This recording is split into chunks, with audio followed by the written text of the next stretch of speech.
उत्तर प्रदेश चुनाव से ठीक पहले भारतीय जनता पार्टी की मुश्किलें, जैसा मेरे सहयोगी हिमांशु भी बता रहे थे, लगातार बढ़ती जा रही हैं। पार्टी में धड़ाधड़ इस्तीफे हो रहे हैं। अब तक 3 मंत्रियों समेत 9 विधायकों ने अपना रास्ता अलग कर लिया है। सभी विधायक पिछड़ा वर्ग से हैं, ताल्लुक रखते हैं और सभी ने उनके अगर इस्तीफे की भाषा देखें, उनके त्यागपत्र की अगर भाषा देखें तो लगभग एक सी है। माना यह जा रहा है कि इस्तीफों का यह सिलसिला यहां थमने वाला नहीं है।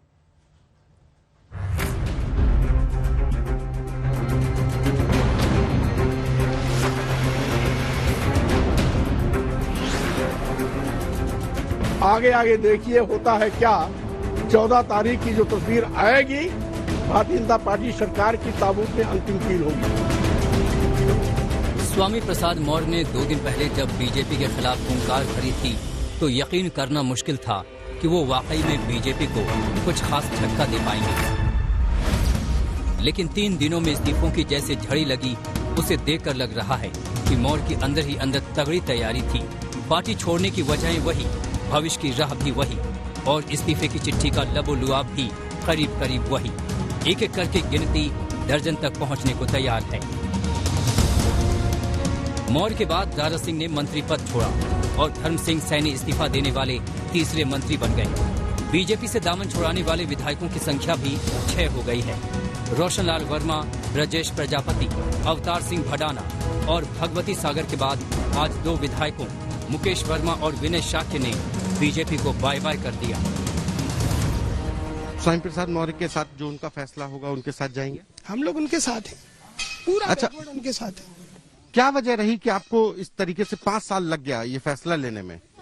संवैधानिक प्रक्रियाएं होती हैं, संवैधानिक प्रक्रियाएं होती हैं और संवैधानिक प्रक्रियाओं में कोई बात कही जाती है, लोग उसे मानते हैं, सुनते हैं।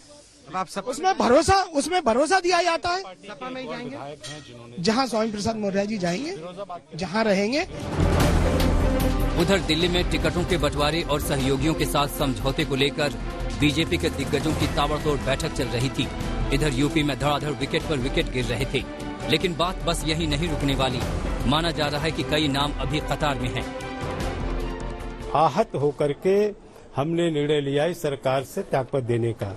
और आप जानते हैं कि आने वाले दिन में जिस तरीके की चीजें आपको रोज नई नई खबरें आपको मिलती रहेंगी कि क्या होने वाला है, क्योंकि इस समाज, जिस देश की आधी आबादी जो पिछड़ा समाज है, बड़ी संख्या में दलित समाज के लोगों ने जिस अधिकार की रक्षा के लिए भारतीय जनता पार्टी को समर्थन दिया, आज उस संविधान से छेड़छाड़ करने की जो साजिश हो रही है। बागियों से होने वाला डैमेज बीजेपी कैसे कंट्रोल करेगी, ये तो फिलहाल पता नहीं। लेकिन ज्यादा सीटों की उम्मीद लगाए सहयोगियों को करीब करीब मना लिया गया है। अपना दल और निषाद पार्टी को 15 से 17 सीटें देने पर सहमति बन गई है। हालांकि अनुप्रिया पटेल ने इस बार करीब 35 सीटों की मांग रखी थी, लेकिन पिछली बार की 11 से ज्यादा सीटें देकर बीजेपी ने उन्हें राजी कर लिया है। माना जा रहा है कि इसका औपचारिक ऐलान शुक्रवार को होगा।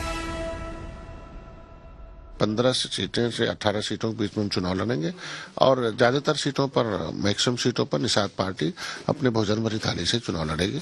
और सीटों के शेयरिंग में कोई पेच, कोई ऐसा लफड़ा नहीं है। 2-3 सीटें ऐसी हैं जिसमें मैंने उन्हें दे रखा, उसमें 2-3 दिन की बैठक में फाइनल हो जाएगा।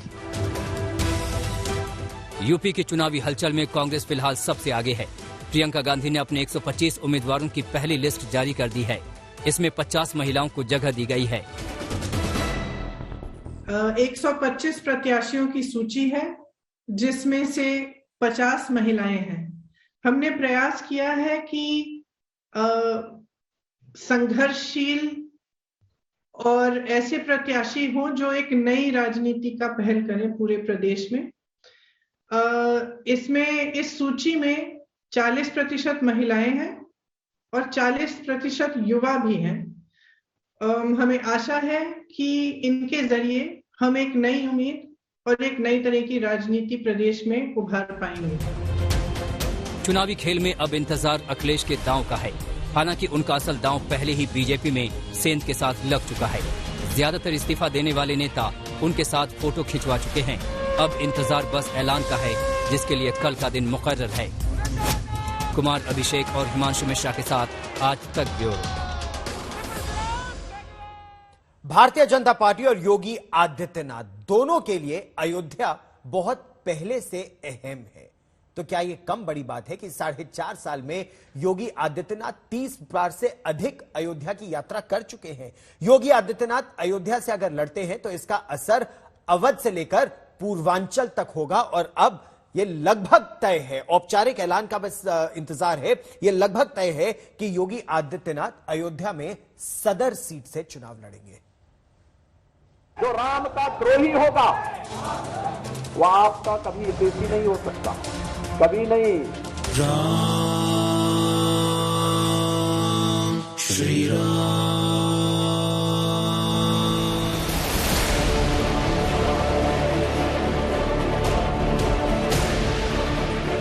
श्री राम के दरबार में दंडवत होते योगी।